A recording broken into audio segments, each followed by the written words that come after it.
Hey plant peeps, it was a field day today. I went plant shopping. What else is new? Pop it in a video so you guys can see, but it's a beautiful day and I think you guys should all get out there and buy some plants. Because what else is there really? Hey guys, welcome back to the Plant Show. It's Paul here, your host, Paul the Plant Parent. So yeah, as you saw just a few minutes ago, a few seconds ago, I went plant shopping. All right, sue me. It's my favorite pastime. But I got the reason why I'm kind of hoarding begonias now is because it's towards the end of the season as far as they're concerned with annuals. So I want to make sure I take advantage of the availability of these outdoor annuals that they consider annuals, because pretty soon they're going to be gone and they're cheap now. And if I try to get them on the internet, I can't always get them, but also they're not going to be as cheap. So I got some more cascading begonias. This one is in pink. I already have the white and the red. I also got a black dragon wing because I have pink and white.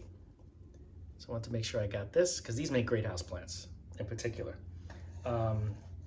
And I also got another doubled. This one is like a rose color doubled with bronze foliage like this one. So what I'm gonna do right now is I'm gonna cut this one up because this is extreme. So I'm gonna cut a bunch of the branches off for propagation and to make available to anybody that wants them.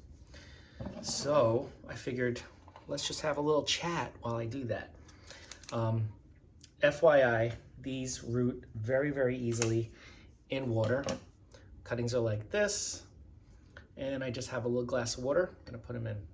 Ta-da! Okay. So so let's chat a little bit. This is a nice one too. I know that it's very unconventional for some people to do this kind of thing, but I realized I started last year. If you guys have been following, I did this with what was it? They call them annual vinca, but they're really tender perennials, tropical perennials, Catharanthus, I believe that's what they're called. That's their Latin name. And they did great indoors. Like they thrived. And for me, I just get so excited when I see, like in the middle of winter, when I see flowers blooming in winter. I get very, very excited. And this year what I'm planning is to have my red flowers, my red plants, red blooming plants, have a little show on the bow window we have over here so that for the holidays it'll be a nice, beautiful green and red living arrangement. So I'm excited about that. And the other thing is you can continuously take cuttings from them, especially these guys, because these guys grow so fast that you'll be able to have tons and tons of plants to have for outdoors for next year to sell if you're interested in selling them, which is partially what I do. And it's just nice to have them around, you know? I get very excited. So so that's my plan. And in particular, I just love having them around, and they're really lush too. I'm gonna tell you, if you don't have like the perfect environment, and you guys know this, if you don't have the perfect environment for certain indoor plants, like the humidity or the light, you're gonna have like a struggling plant, you know, very spindly, what's the word, lanky, leggy, and you may not get a lot of flowers, like for, let's say, angel wing begonias, the cane begonias, right? So that could be a little bit of a challenge if you don't have the right environment, or if you don't have grow lights, or if you don't have the right window. So I get that, and I struggled with that with certain plants until I was able to make use of these this south-facing window, because this gives me like exactly what I need for my plants. But with these types of plants that are so easy to grow but so beautiful, and now they're new hybrids. So these are plants that, you know, you probably haven't seen before. Well, not that you haven't seen them, but I know I hadn't seen them or paid attention to them. So even with imperfect, the imperfect environment or imperfect conditions, let's put it that way, you'll still get growth and blooms. And yeah, it may get a little leggy, but you can cut them back and they grow so quickly that you'll always have a beautiful indoor space. And I know that a lot of people are like, oh, those are bedding plants, or oh, those are annuals. You know, people get nasty a little bit. No, I'm kidding.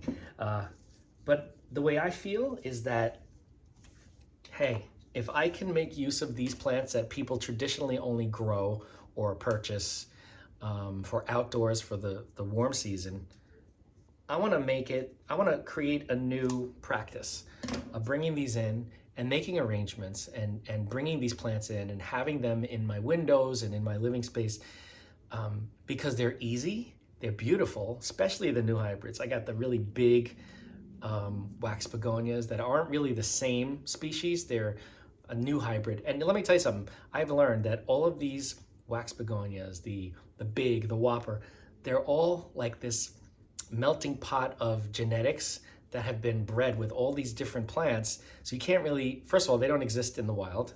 They don't exist in nature. They're like completely fabricated through, selective breeding. But they also have these traits that make them so easy to grow, which makes them inexpensive, number one, but also they kind of do what you want them to do. They bloom, they grow. You have the cascading type like I'm working on right here. You have the bushy type like the big and the whopper. You have the doubled blooms, that are really popular right now. And you also have the dragon wings that are like a combination of like the wax bedding and the angel wings, the cane begonias, because they grow kind of like canes. See what I mean? But they also have this blooming power. They just never stop blooming. And one thing that I've noticed, and one thing that I've been kind of experimenting with, a lot of people don't want flowers. You know what I mean? Sometimes people just say, no, I like foliage plants, And I like foliage plants too. The flowers are like a bonus, but I can understand if you have a plant that's blooming consistently and continuously, you constantly have to clean them after it because the spent blooms are falling. So it's extra work in that way. But one thing that I was doing with one of mine as an experiment is cutting off the buds before they bloom, and they keep growing. And so I have a foliage plant. It's not that much extra work just to cut off the buds before they actually bloom. You just have a couple here and there, snip them, and then in a couple of weeks you got to do the same thing. But it saves you from having to clean up spent blooms if that's what your issue is. So I think you get the best of both worlds with these types of plants, especially the begonia family. I love the begonia family. So like if I wanted to, I could cut the tips of all of these wherever there's blooms or buds, and I would have a foliage plant that will branch out and get bushy.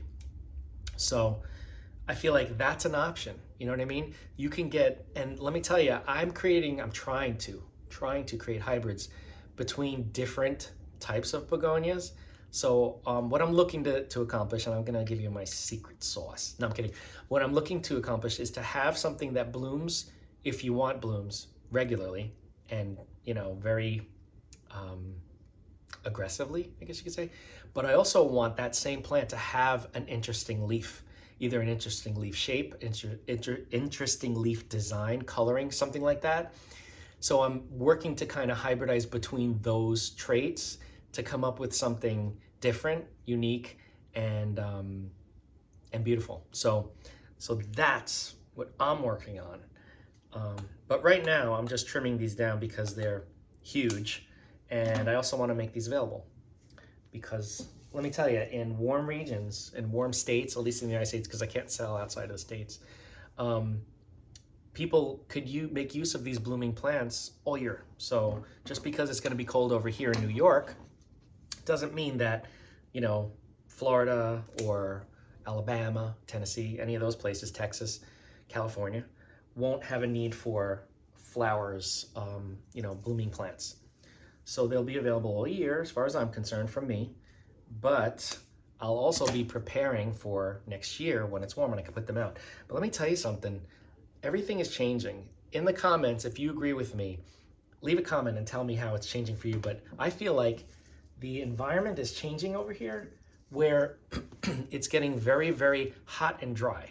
And if you don't have a sprinkler system, like if I don't go out and water my plants that are outside, because I have most of my plants in pots now, so I could just move them around. If I don't water them every day, they suffer because it's just very hot and very dry. Like we don't get a lot of rain. We haven't gotten a lot of rain this summer as it's been. So I feel like, you know, that's something's happening. So bringing them indoors, everything's blooming and it's a controlled environment. I can water it, you know, a couple of times a week, let's say, instead of every single day when it's outside. And you walk in and it's like a wonderland here. Like I just have flowers all over the place here. You can't see it right now, but I can show you.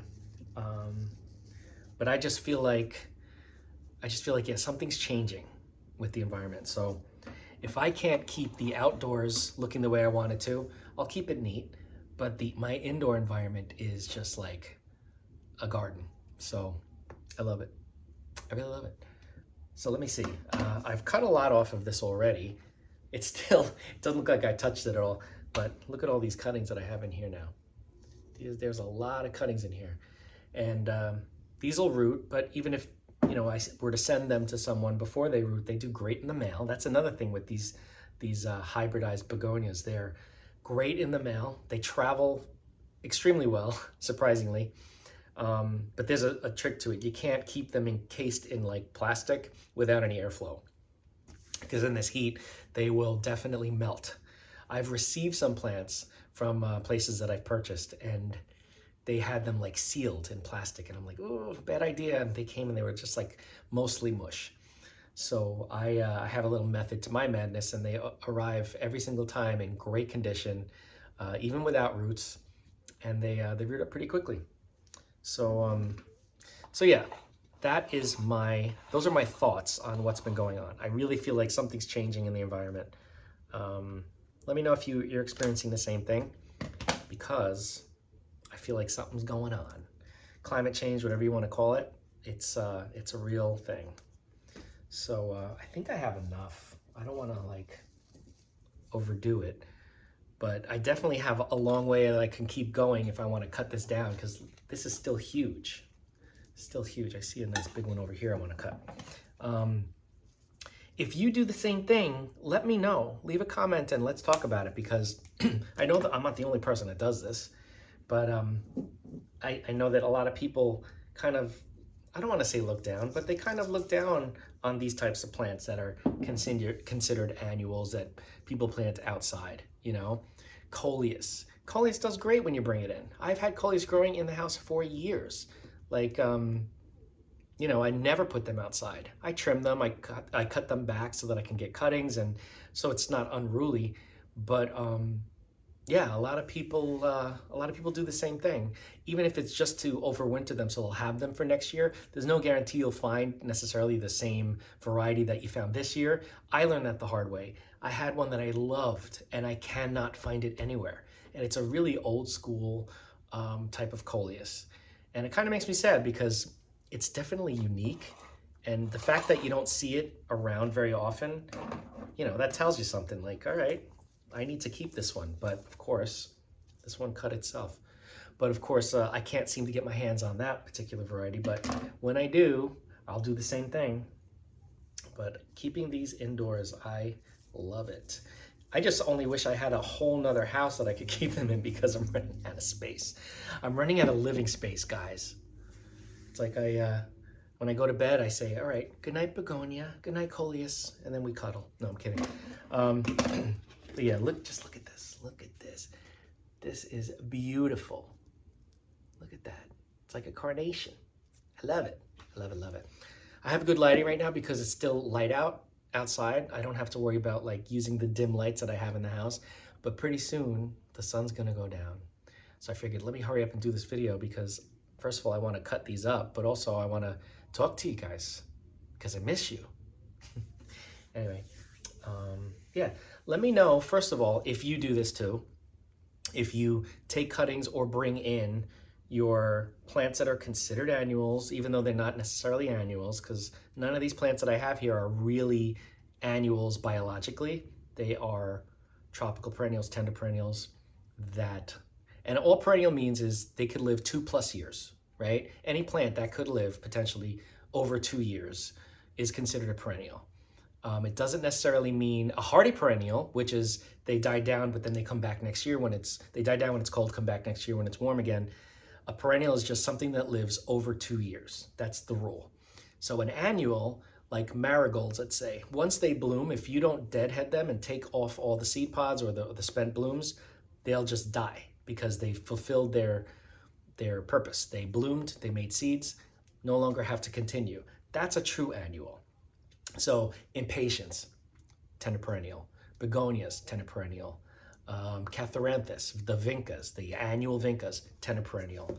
So I'm trying to think if there's anything else I could think of off the top of my head. Coleus, tender perennial. So when you think about it that way, the industry makes use of tender perennials that are easy to propagate, that grow quickly. They claim them as annuals and they're treated as annuals. But if you were to bring them in and just kind of grow them as a houseplant, they will live for years and years and years and years and years. And that's one reason why I love begonias so much, because first of all, they just keep growing, right? Most begonias, the tuberous type, they need a resting period, they need a break. So I don't like to grow those that much because that's just a lot more work than just growing it. You have to, put them in a nice cool area so they kind of chill for a while. But yeah, I forgot what I was saying. But yeah, so a lot of these plants that we call annuals are really not, but they're so easy to grow and they grow fast that they're cheap, and we treat them as annuals, and the companies treat them as annuals so that you just buy them every year. But you don't have to. You don't have to. Of course, the true annuals, yeah, unless you're going to keep growing them from seed every time that they bloom, seed, and die. But yeah, I love these plants so much. Just looking around and enjoying the view.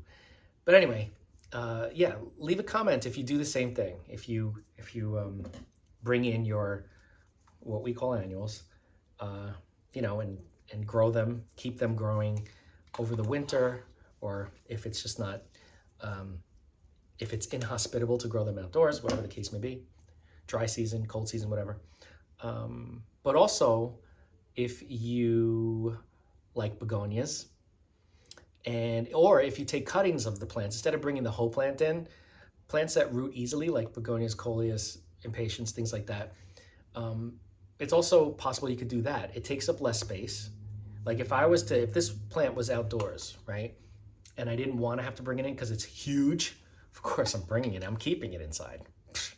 You could also just take cuttings and bring them in. It takes up less space, but then you'll have a whole bunch of rooted little plants that you can then bring outside again in the spring, late spring. Yeah, let me know if you do that. Or just let me know if you prefer to buy them each year. I don't prefer that. I mean, sometimes you have no choice. I don't prefer that because there's no guarantee I'm going to have this pink variety available to me next year. I've seen the red everywhere. I've seen the white a couple of places, but I haven't seen the pink everywhere. I've seen the red and the white. So I'm like, I want that one. So yeah, that's just me rambling about plants because I could do that all day. Like some of you can, I'm sure. But yeah, let me know how you handle it. And let me know if you grow any of these annuals as houseplants, because let me tell you, they're getting crazy here. They're growing like they have new life in the house. Better than my outdoor ones are doing. And partially that's because of the heat and the drought that we've been experiencing. But they get enough. Like that's another thing. They get enough light, I was going to say. The plants that are shade plants outdoors need more light if you're bringing them in. So a shade plant outside, let's say like a type of begonia or a coleus that isn't really sun tolerant, you bring them in and you really should put them at a south-facing window, which is like full sun, but indoors. It's different with the window panes and everything. So a shade plant would need definitely more light. I would say a south or a west-facing window indoors to look like you want it to look outdoors, to look that way indoors. So it's really interesting how like a south-facing window indoors is a shade plant outdoors, right? It's kind of weird. But I'll get off my soapbox, and I just wanted to share this with you guys because we're getting close to that time of year. I mean, I know it's still August, but come September, I want to make sure everything that I want to keep or everything that I want to thrive and continue growing, I'm going to bring in or take cuttings at least in September. So, you know, we're mid-August now. So yeah, let me know how you treat your plants, the ones that you grow outdoors or the ones that are typically grown outdoors, because I love growing everything indoors.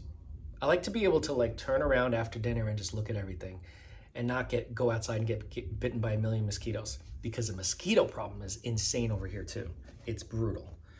But anyway, that's all I got. Don't forget to like, comment, share, and subscribe. Hit that bell if you want to be notified, and I will see you in the next video.